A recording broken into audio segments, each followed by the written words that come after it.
ಆಷಾಢ ಮಾಸದ ಹುಣ್ಣಿಮೆಯಂದು ನಡೆಯುವಂತಹ ಗುರುಪೂರ್ಣಿಮೆ ದಿನ ಒಂದು ವಿಶಿಷ್ಟವಾದಂತಹ ದಿನ. ತಮ್ಮ ಗುರುಗಳಿಗೆ, ತಮ್ಮ ಇಷ್ಟ ದೇವರಿಗೆ ಒಂದು ನಮನ ಸಲ್ಲಿಸುವಂತಹ ದಿನ. ಇದಕ್ಕೆ ವಿಶಿಷ್ಟವಾದ ಒಂದು ಐತಿಹ್ಯವಿದೆ. ಇದ್ರ ಬಗ್ಗೆ ತಿಳಿಸ್ಕೊಡಕ್ಕೆ ಒಂದು ಪ್ರಖ್ಯಾತ ಜ್ಯೋತಿಷಿಗಳಾದ ಶಾರದಾ ಮಣಿ ಅವರು ನಮ್ಮ ಜೊತೆಗಿದ್ದಾರೆ. ಅವ್ರನ್ನ ಮಾತಾಡಿಸ್ತಾ ಹೋಗೋಣ. ನಮಸ್ತೆ. ನಮಸ್ಕಾರ. ಮೊದಲನೆಯದಾಗಿ ಈ ಗುರುಪೂರ್ಣಿಮೆಯ ಐತಿಹ್ಯ ಏನು? ಇದು ಹೇಗೆ ಪ್ರಾರಂಭ ಆಯ್ತು ಅಂತ ಹೇಳಿ. ನಾವು ಆಕ್ಚುಲ್ ಆಗಿ ಅಖಂಡ ಮಂಡಲಾಕಾರಂ ವ್ಯಾಪ್ತಂ ಮೇನ ಚರಾಚರಂ ತತ್ಪರಂ ದರ್ಶಿತಂ ಮೇನ ತಸ್ಮೈ ಶ್ರೀ ಗುರುವೇ ನಮಃ.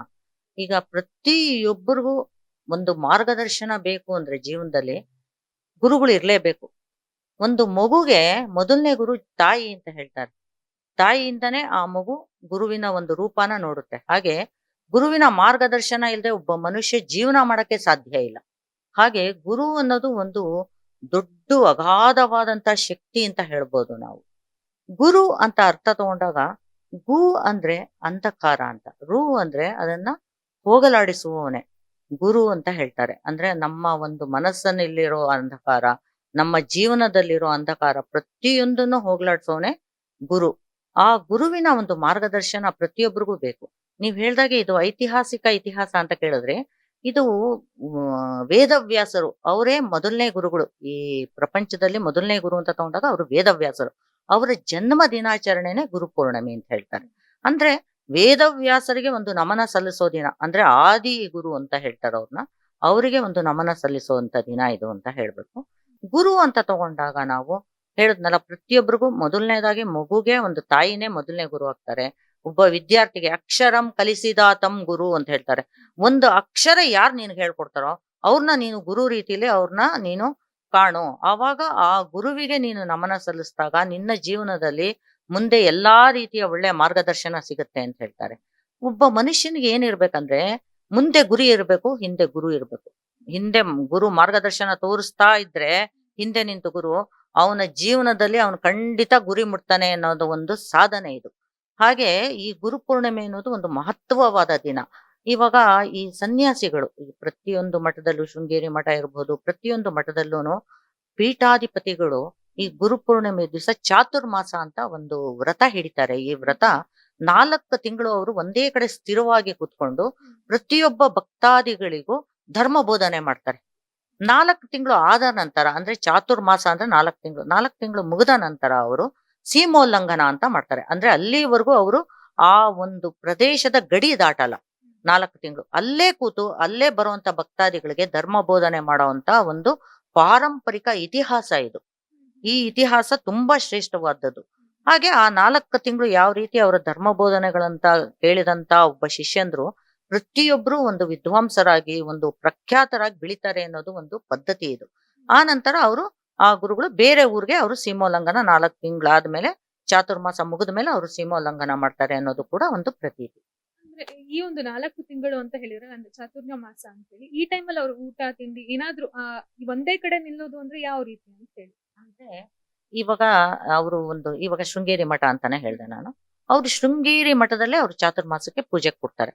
ಆ ಶೃಂಗೇರಿ ಮಠ ಬಿಟ್ಟು, ಆ ಶೃಂಗೇರಿ ಅನ್ನೋ ಒಂದು ಊರು ಬಿಟ್ಟು ಅವ್ರು ಬೇರೆ ಯಾವ ಊರಿಗೂ ಸಂಚಾರ ಹೋಗಲ್ಲ. ಗುರುಗಳು ಅಲ್ಲೇ ಕೂತು ಅಲ್ಲೇ ಬರುವಂತ ಭಕ್ತಾದಿಗಳಿಗೆ ಅವರು ಧರ್ಮ ಬೋಧನೆ ಮಾಡ್ತಾರೆ. ಆ ಚಾತುರ್ಮಾಸದಲ್ಲಿ ಏನಂದ್ರೆ ಕೆಲವು ಪದಾರ್ಥಗಳನ್ನ ವರ್ಜ ಮಾಡ್ತಾರೆ. ಖಾರ ತಿನ್ಬಾರ್ದು, ಉಪ್ಪು ಖಾರ ಜಾಸ್ತಿ ತಿನ್ಬಾರ್ದು, ಸಾತ್ವಿಕ ಆಹಾರ ಸೇವನೆ ಅಂತ ಹೇಳ್ತಾರೆ. ಆ ಸಾತ್ವಿಕ ಆಹಾರ ಸೇವನೆ ಮಾಡ್ಕೊಂಡು ಆ ಟೈಮಲ್ಲಿ ನಾವು ಯಾವುದೇ ಒಂದು ವ್ರತ ಮಾಡಿದಾಗ ಅದರದ್ದು ಪೂರ್ಣ ಫಲ ಸಿಗುತ್ತೆ. ಚಾತುರ್ಮಾಸದಲ್ಲಿ ನಾವು ಮನೆಯಲ್ಲೂ ಕೂಡ ಈ ಚಾತುರ್ಮಾಸ ಪೂಜೆ ಮಾಡ್ಬೋದು. ಗುರುಗಳು ಸನ್ಯಾಸತ್ವ ದೀಕ್ಷೆ ತಗೊಂಡಿದ್ದಾರೆ, ಅವ್ರು ಮಹಾನ್ ಜಗದ್ಗುರುಗಳು, ಅವರು ಚಾತುರ್ಮಾಸ ಮಾಡ್ತಾರೆ. ಮನೆಯಲ್ಲಿ ಗೃಹಿಣಿಯರು ಅಷ್ಟೇ ಚಾತುರ್ಮಾಸದ ದಿವಸ ನಾವೊಂದು ವಿಶೇಷವಾದ ಪೂಜೆ ಶುರು ಮಾಡ್ಕೋಬಹುದು. 4 ತಿಂಗಳು ಯಾವ್ದಾದ್ರು ಒಂದು ಸಂಕಲ್ಪ ಮಾಡ್ಕೊಂಡು, ನನ್ನ ಮನೆಗೆ ಒಳ್ಳೇದಾಗ್ಲಿ, ನನ್ನ ಗಂಡನಿಗೆ ಒಳ್ಳೇದಾಗ್ಲಿ, ನನ್ನ ಮಕ್ಕಳಿಗೆ ಒಳ್ಳೇದಾಗ್ಲಿ, ಒಬ್ಬ ಗೃಹಿಣಿ ಕೂಡ ಒಂದು ಚಾತುರ್ಮಾಸದ ಪೂಜೆನ ಮಾಡ್ಬೋದು. 4 ತಿಂಗಳು ಆಕೆ ಕೂಡ ಒಂದು ಸಾತ್ವಿಕ ಆಹಾರ ಸೇವಿಸ್ಕೊಂಡು, ಯಾವುದೇ ರೀತಿ ಬೇರೆ ಜನಕ್ಕೆ ಮಾಂಸ ಭಕ್ಷಣ ಇರುವಂತವ್ರಾದ್ರೆ ಅದನ್ನು ವರ್ಜಿಸ್ಬೇಕು. ಸಾತ್ವಿಕ ಆಹಾರ, ಸಸ್ಯಾಹಾರ ಸೇವಿಸೋರು ಅವರು ಒಂದು ಸಾತ್ವಿಕ ಆಹಾರ ಸೇವಿಸ್ಕೊಂಡು ಅವರು ಕೂಡ ಒಂದು ವ್ರತದ ತರ ಇದನ್ನ ನೇಮ ಮಾಡಿದಾಗ ಇದರ ಪೂರ್ಣ ಫಲ ಚಾತುರ್ಮಾಸದ ಮಹತ್ವದಲ್ಲಿ ಸಿಕ್ಕೇ ಸಿಗುತ್ತೆ ಅನ್ನೋದು ಒಂದು. ಗುರುಪೂರ್ಣಿಮೆ ದಿವಸ ಶುರು ಆಗುತ್ತೆ ಇದು, 4 ತಿಂಗಳು ಇರುತ್ತೆ ಇದು. ಗುರುಪೂರ್ಣಿಮೆ ಪೂರ್ಣಿಮೆ ದಿನ ಪ್ರಾರಂಭ ಆಗಿ 4 ತಿಂಗಳ ತಿಂಗಳು, ನಂತರ ಇದು ಹೌದು. ಮುಗಿಯುತ್ತೆ. ಹೌದು. ಇದರ ಪೂಜಾ ವಿಧಾನ ಯಾವ ರೀತಿ ಇರುತ್ತೆ? ಈ 4 ತಿಂಗಳ ಪೂಜಾ ವಿಧಾನ ಯಾವ ರೀತಿ ಇರುತ್ತೆ?